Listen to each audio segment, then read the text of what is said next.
Good morning, everybody, and welcome to Lopes on Movies. My name is Joey, and today I am joined by both Connor and Mark live from like 20 feet from me. Hello. Yeah, hi Joey. How you guys doing? Good. I mean, it was we had a nice Thanksgiving. Yeah. It was not quite back to reality yet, but yeah, it was nice. Nice to have a little time off. How are you doing? I'm doing all right. It was nice to get to see you both in person over the Thanksgiving break, and Crazy. And you're still here. It's just in order to record this episode, we had to kind of set up a little bit of a weird setup to get everybody recorded. Usually we do everything remotely, so it's kind of easy. But now we kind of have. We always say that when we have a over. new setup, that it's a weird setup. Well, it is a weird setup. It's not I guess good. this one's weirder. But this is just our devotion to the show and how much we care about doing Lopes on Movies and making sure that we get an episode out every week. We've never missed a week since we've done the show. Except for those weeks that we missed. Except for a handful that we don't talk about. We've had a perfect track record. So we wanted to make sure we could keep that up. So we're here doing this episode, even if the circumstances are a little bit weird. But nonetheless, I am excited to be here because we're gonna talk about a movie that I think we all kind of liked, Mm-hmm. And it's a nice thing. These past couple of weeks have really been a very positive experience for everyone here on the show. I think we've seen a lot of very good movies, and let's just get right into it. I guess enough dilly dallying. So the movie that we saw is the new Rian Johnson film Knives Out, and I believe we alluded to it in the previous episode that we were going to check this out. Actually, I think we alluded to seeing Last Christmas in the last episode. Yeah. Oh yeah, we did. I did say that, didn't I? I still want to see that. Plans change. Isn't that Paul Feig? It Yeah, is. it's a Paul. Yeah, it is. Okay, But, I thought The so. only reason I want to see it is because Kyle, a friend of the show, frequent co-host Kyle,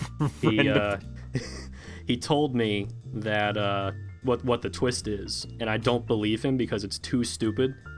But now I have to see it to find out. That's you need to tell what me it is. now. Yeah, but- well, we can't spoil it on the show. Yeah, we'll obviously, do it for people later. That want to see Last Christmas, but I can promise you, the twist that Kyle claims is in the movie is crazy enough that it makes you want to see the movie. Let me put it that way. And that's our review of Last Christmas. Yeah, I guess that's our all we're review going of to Last talk Christmas. about it for. Yeah, you all should definitely check out Last Christmas to see if that twist actually does take place. But no, we saw the new Rian Johnson film Knives Out, which I'll give you a brief synopsis of the movie. A detective investigates the death of a patriarch of an eccentric, combative family, which is kind of funny that we've had. If you think about Ready or Not, I feel like this is a very similar movie to Ready or Not in a lot of ways. You know what I mean? In a way, yeah. Like both about like a crazy rich family with a legacy from a rich patriarch or father that crazy stuff ensues, that kind of thing. It's interesting to see two movies like that in one year. Did you do the director and cast? Well, I did talk about the director. I said it was a Rian Johnson film, but you got it. Be patient, Mark. Give me a second. Oh, I'm sorry. All right. So it was also written by Rian Johnson. So this is a writer-director thing, and it stars Daniel Craig, Chris Evans, Ana de Armas, and actually a lot of like really good character actors. Like Toni Collette's in there, Michael Shannon's in there. Just a really very, very phenomenal cast. Frank Oz. Yeah, Frank Oz even, he makes an appearance. Yeah, so it's definitely a good cast. So let's start with you guys, Connor or Mark, whichever one wants to take the reins. What did you think of Knives Out?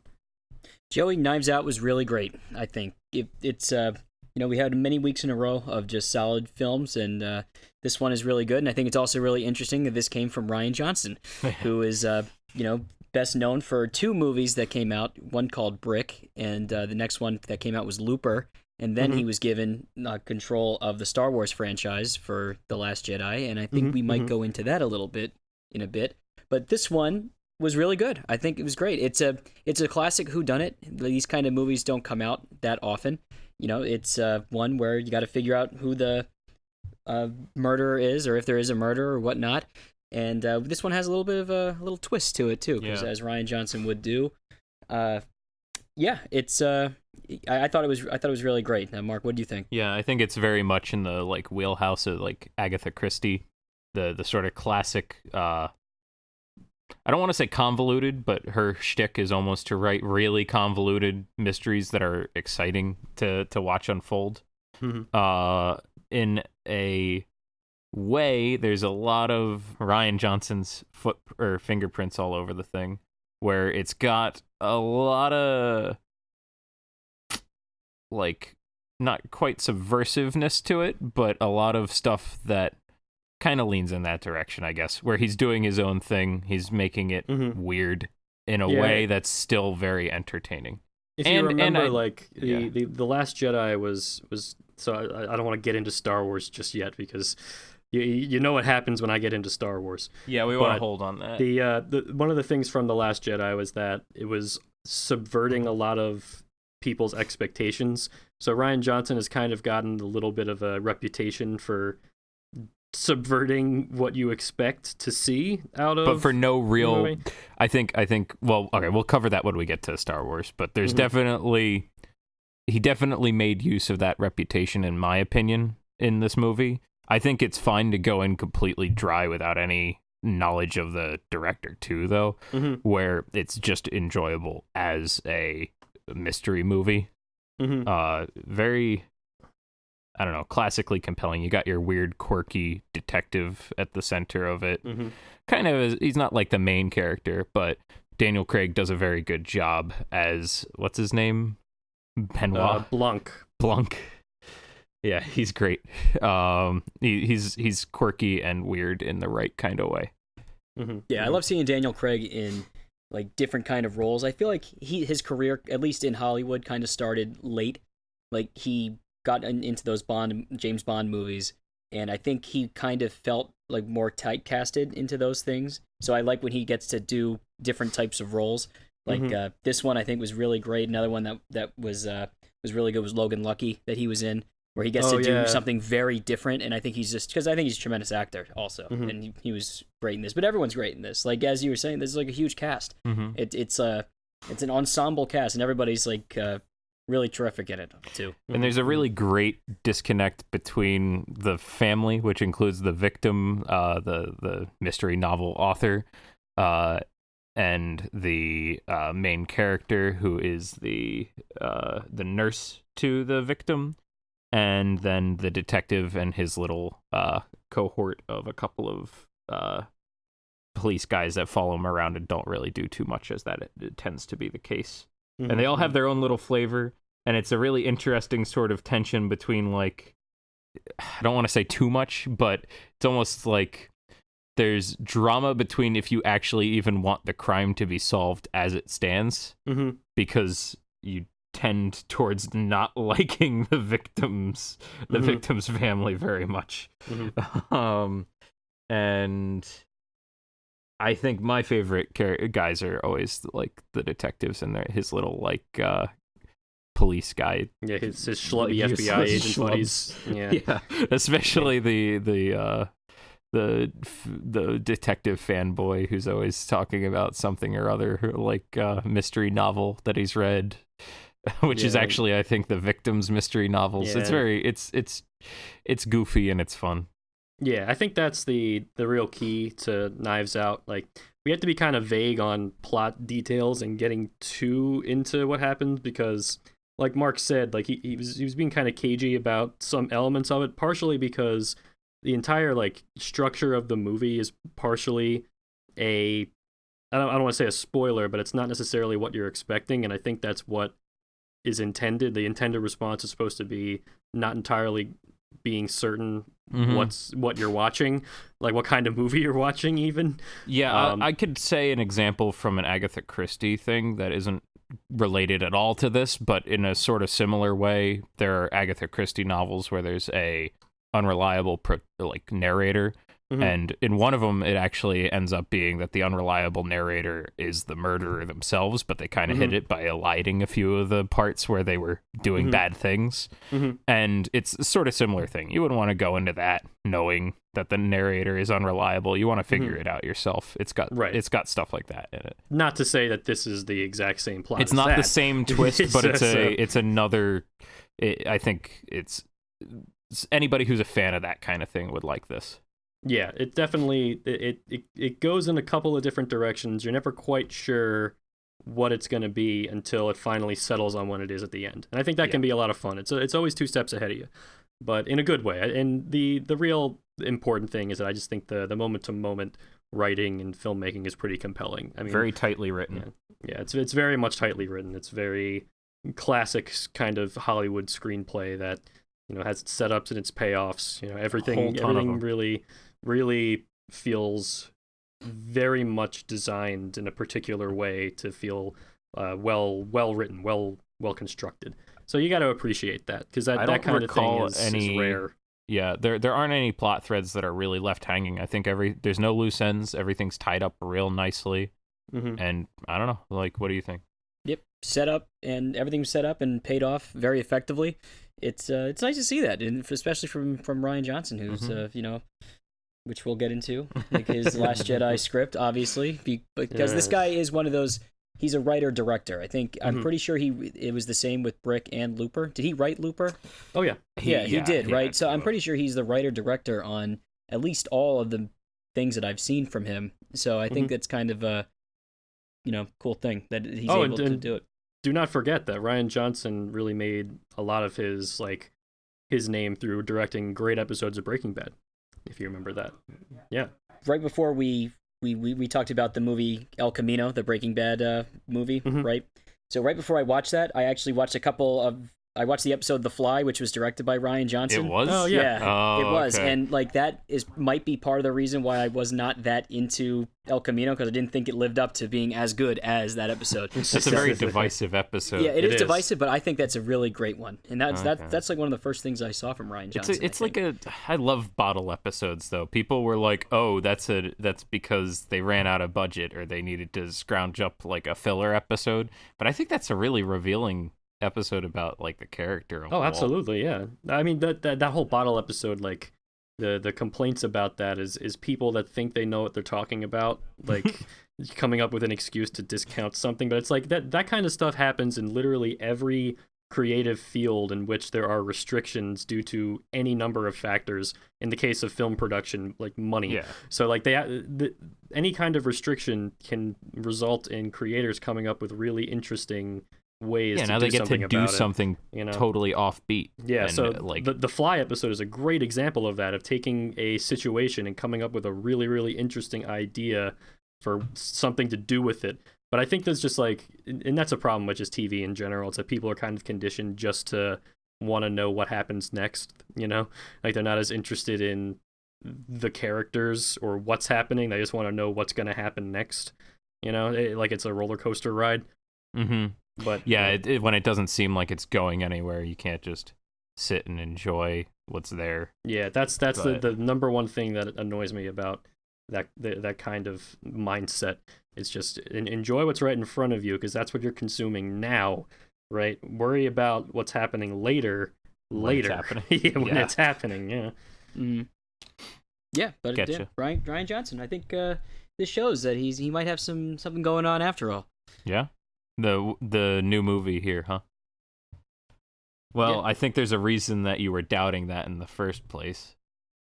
Yeah, Connor, so... Because certainly it wasn't Looper or Brick that put you in that mindset, and it wasn't The Fly either. No, it wasn't. And I'd like that to be our next segment. But, yeah, so let me kind of talk about this a little bit. So just to wrap up Knives Out, we all really very much recommend that you go see this. It's a good time at the movies. It's a very, very well written and well constructed piece of work. I can't imagine anybody not enjoying at least some aspect. If we could get a movie like this, like once per month, once every like 3 months, I'd be so happy. Yeah, that'd be a good place to live. You know, that'd be a good place to be.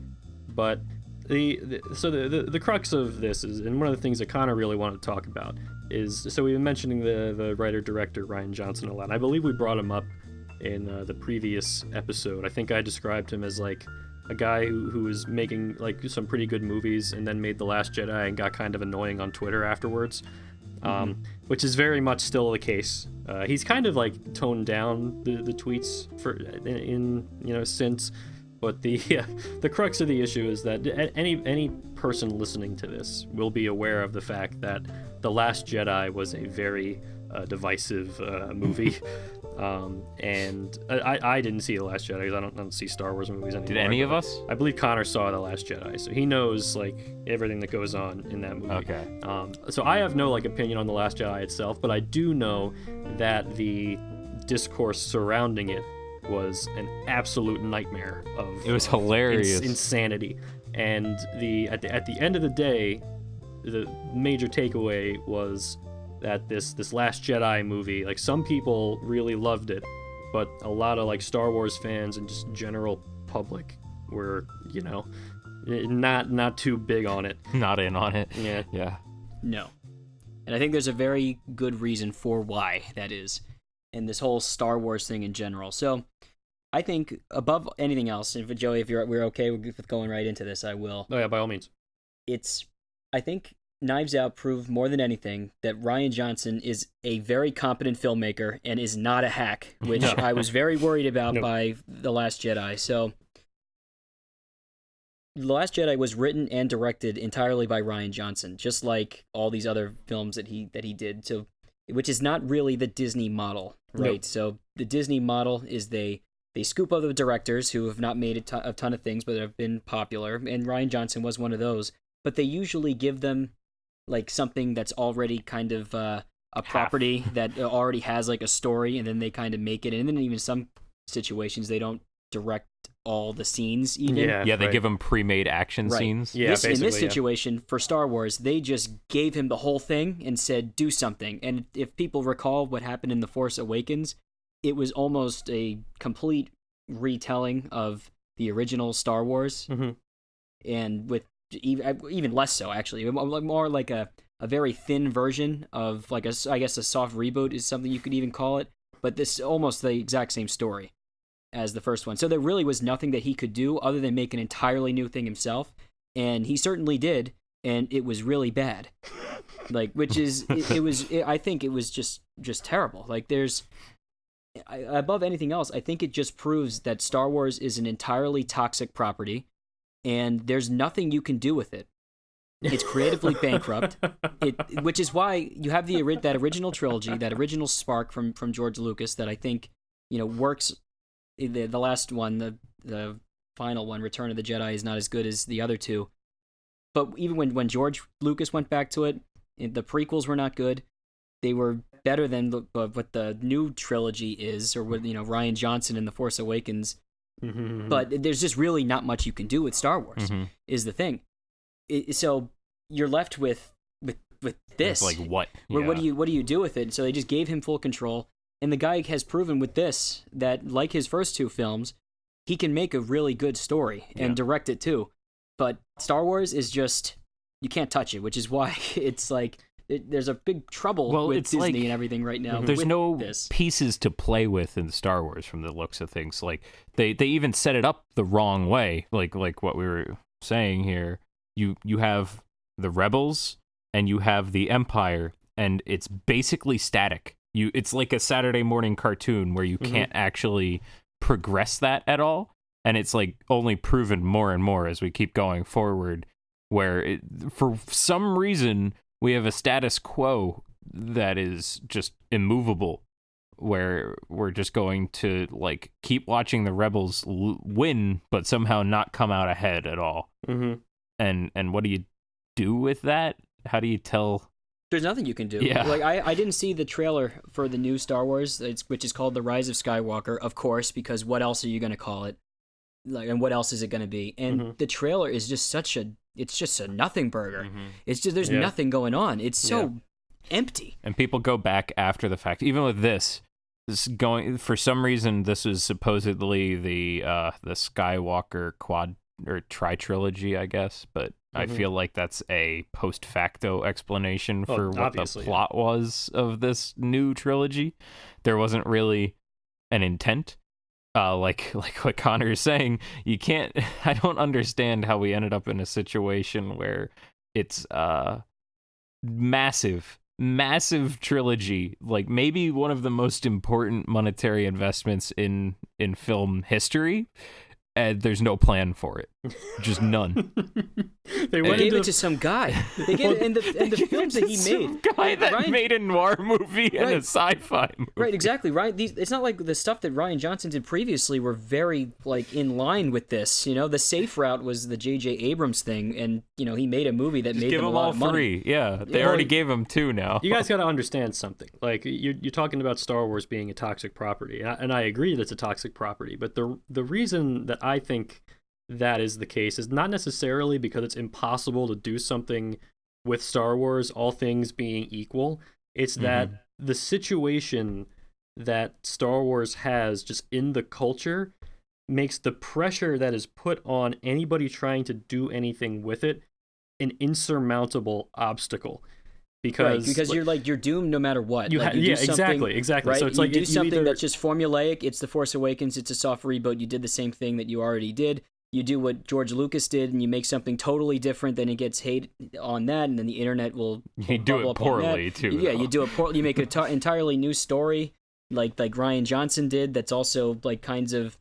I don't want to say spits on the legacy of the old series and characters, but it kind of did. Tries to move forward.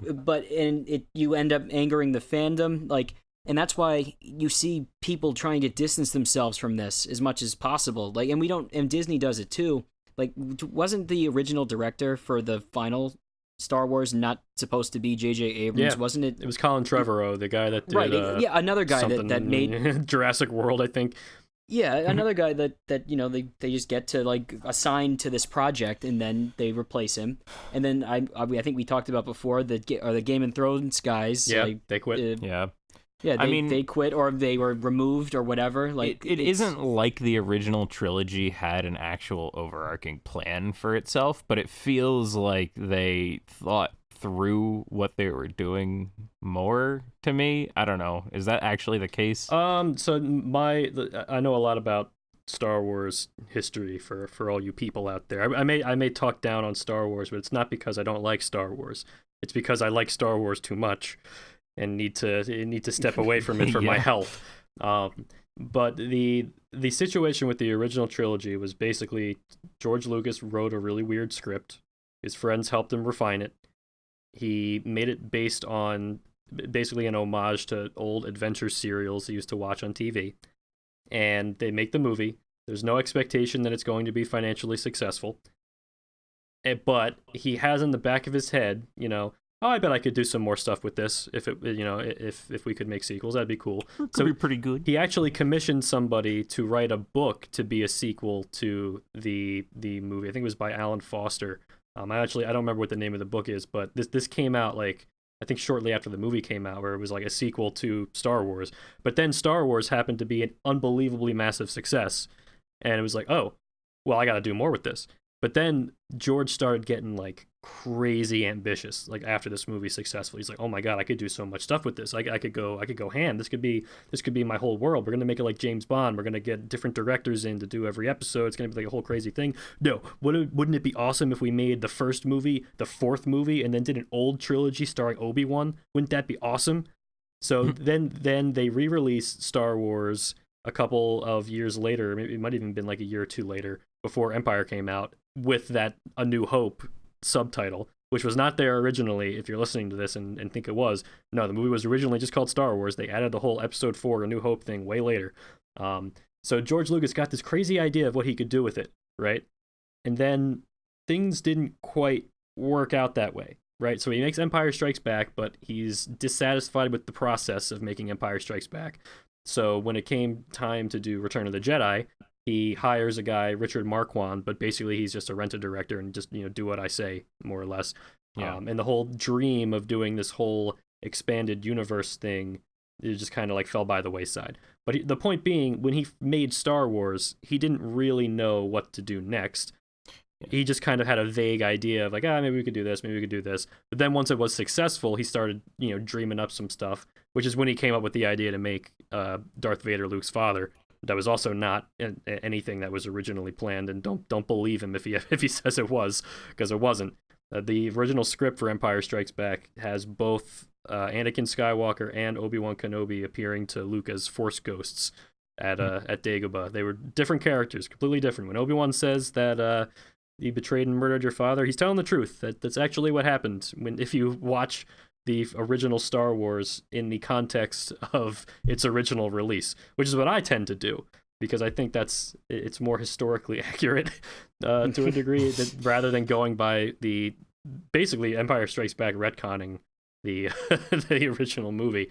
The entire, like, if you think about it, it kind of makes sense, because whenever you like really try to scrutinize the overarching storylines of all of the Star Wars movies, it really doesn't work that well. It's kind of a mess, and it's like everybody always talks about how Star Wars is all based on coincidence and all that.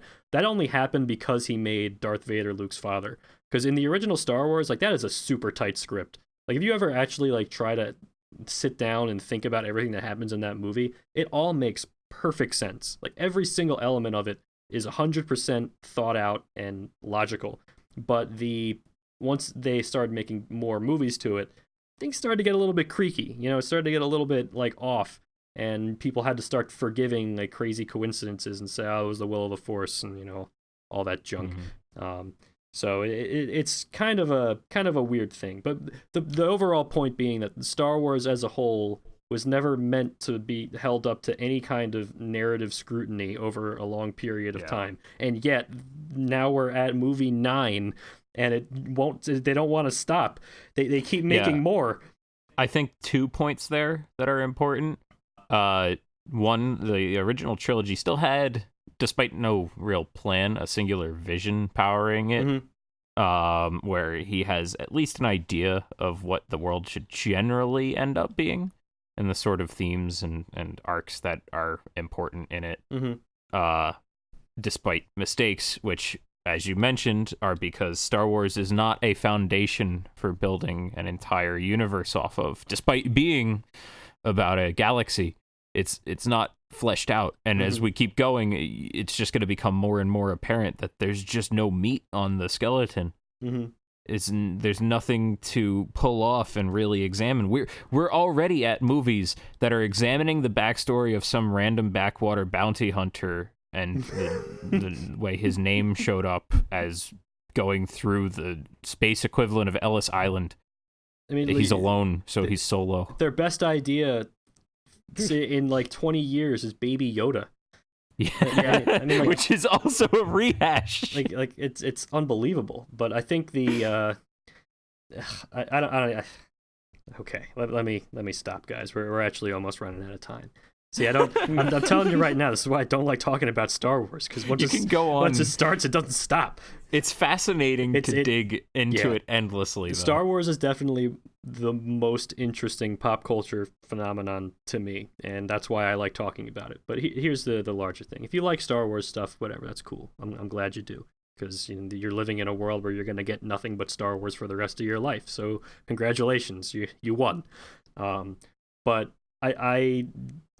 this whole phenomenon to me just feels like all of these movies are compromised inevitably, and there's nothing that they can do to really advance the story in a way that feels authentic and not like a giant corporation continuing the brand. It's either going to be fan service, or it's going to be something that's different that the fans hate, so they go back to fan service. It doesn't matter. They are, and I don't want to hear done. Expanded universe either. I don't think that is the route that they want to go. I don't think it's a route that they can go. Like, people aren't going to go and take solace in the story of General Grievous's origins. I don't know. I would watch that. The only thing that I would like to say to wrap this up and tie it back to what we started about, which is Knives Out, is that the demise of Star Wars should not be blamed on Rian Johnson, which a lot of people would like to do. It's not his fault. It's not his fault. This guy is a competent filmmaker and a very good writer, and I think it's it's proven now, It's a poor situation. and it's a Star Wars. It's a toxic property. That's the bottom line. Rian Johnson was just a man at the scene of the crime. Did nothing wrong. Yeah. He's just a man at the scene of the crime. Go watch Knives Out.